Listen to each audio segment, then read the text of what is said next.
Bismillahirrahmanirrahim. Assalamualaikum warahmatullahi wabarakatuh. Kami dari kelompok 12 yang beranggotakan saya sendiri di Rahmawati, rekan saya Muhafik Pamungkas dan Lintang Andika. Di sini kami akan mempresentasikan hasil diskusi kami yang mengenai analisis regresi linier sederhana.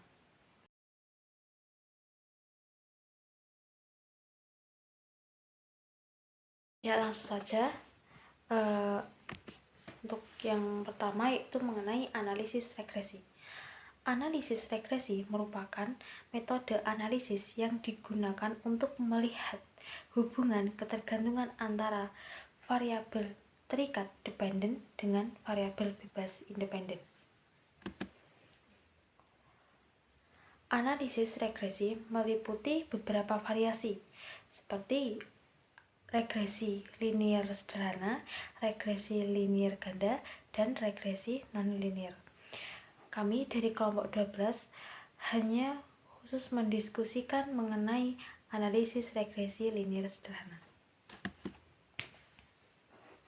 Apa itu analisis regresi linier sederhana? Analisis linier sederhana merupakan suatu model analisis regresi yang terdiri dari satu variabel dependen dan satu variabel independen. Analisis regresi linier sederhana digunakan ketika kita ingin memprediksi nilai pada satu variabel berdasarkan nilai variabel lain. Variabel lain yang kita prediksi itu disebut variabel dependen. Terkadang variabel tersebut disebut variabel hasil atau kriterium. Variabel yang digunakan untuk memprediksi nilai variabel lain disebut variabel independen atau variabel prediktor.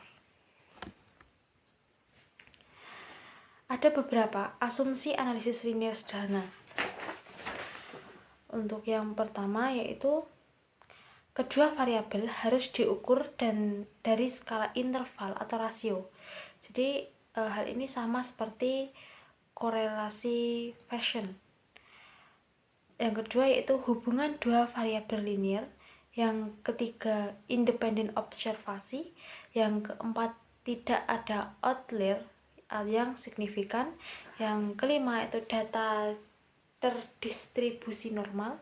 Yang keenam yaitu homoskedastis atau residual terdistribusi secara merata. Untuk selanjutnya akan dibahas oleh Mas Lintang Andika. Saya Lintang Andika Surya akan melanjutkan pemaparan dari Mbak Diah tadi. Yang selanjutnya adalah hasil analisis. Yang pertama persamaan regresi, yang kedua signifikasi persamaan regresi, yang ketiga garis regresi, dan yang terakhir koefisien korelasi dan determinasi. Yang selanjutnya adalah analisis regresi linier sederhana dengan rumus Y sama dengan A plus BX. Rumus dasar dari persamaan regresi. Y ini variabel kriteriumnya, sedangkan B variabel prediktornya. Dan kita harus mencari A dan B, kemudian ini merupakan tabel rangkaian ANOVA. F hitung dan F tabel ini kita jadikan dasar untuk menjadi signifikansi dari persamaan regresi ini. Kalau F hitungnya lebih besar dari F tabel, maka persamaan regresi ini signifikan. Selanjutnya, pada tabel tersebut diperoleh nilai XY, Y kuadrat, dan Y kuadrat. XY diperoleh dari nilai X dikali Y, Y kuadrat diperoleh dari Y kuadrat, dan Y kuadrat diperoleh dari Y kuadrat. Di situ ada nilai X dikali Y 4 kali 3 sama dengan XY itu 12. Jadi 4 kali 3 sama dengan 12. Sedangkan Y kuadrat diperoleh dari Y kuadrat dengan contoh 4 kuadrat sama dengan 16. Dan Y kuadrat juga diambil dari Y, nilai Y. Di situ ada angka 3, jadi 3 kuadrat sama dengan 9. Terus di bawah, kolom bawah ada nilai sigma, yaitu nilai dari keseluruhan X, keseluruhan Y, dan keseluruhan XY, Y kuadrat, dan Y kuadrat. Selanjutnya akan dipresentasikan oleh Mas Rafiq Pamungkas. Nah, yang selanjutnya menghitung tabel di atas. Untuk rumusnya yaitu Y sama dengan A plus B kali X. Di sini kita menentukan nilai dari A dan B terlebih dahulu. Untuk menentukan nilai A yaitu rumusnya kurung buka sigma Y kurung tutup kali sigma X kuadrat dikurangi sigma X dikali sigma XY dibagi jumlah data sigma X kuadrat dikurangi sigma X kuadrat. Nah, jadinya 52 dikali 403 dikurang 61 dikali 345 dibagi 10 kali 403 dikurang 61 kuadrat. Hasilnya 20.956 dikurang 21.045 dibagi 4.030 dikurang 3.721. Hasilnya yaitu min 89 per 309, yang hasil akhirnya menjadi min 0,288. Kemudian nilai B N sigma XY dikurang sigma X dikali sigma Y per N sigma X kuadrat dikurang sigma X kuadrat, yang hasilnya menjadi 10 kali 345 dikurang 61 kali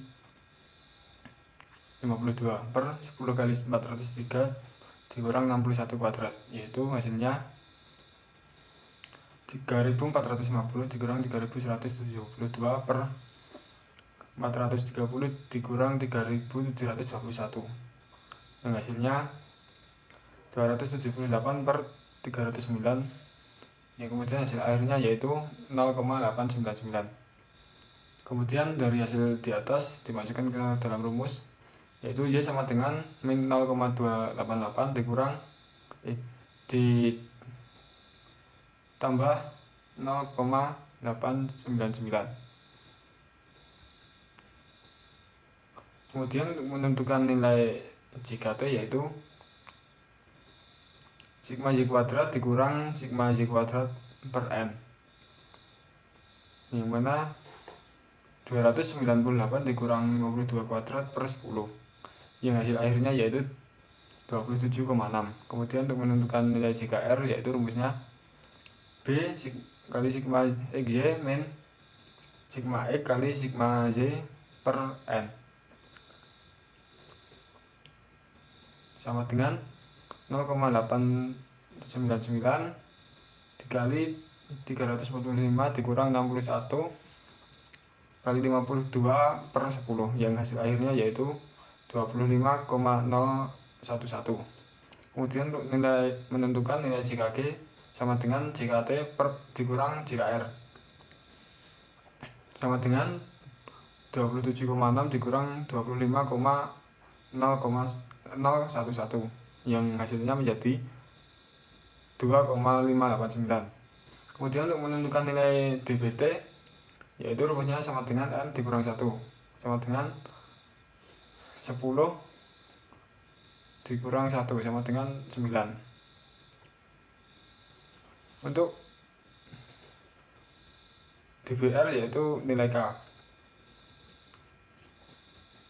Kemudian dari hasil di atas dimasukkan dalam tabel. SK berisi regresi galat total. Nilai jika regresi yaitu 25,011, DB1 KT 25,011.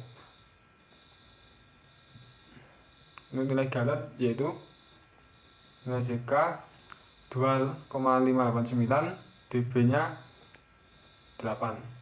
Jadi total nilai JK yaitu 27,6, total nilai DB 9.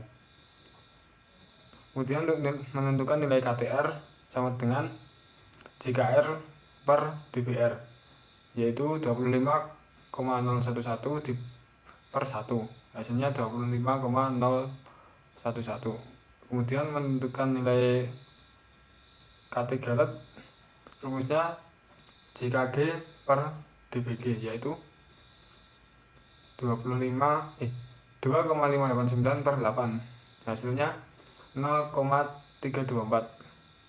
Kemudian untuk menentukan F hitung, yaitu rumusnya KTR per KTG, yaitu 25,011 per 0,324 sama dengan 77,284. Kemudian untuk menentukan F hitung tabel 0,05, yaitu rumusnya F tabel 0,05 dikali DBR dikurang DBG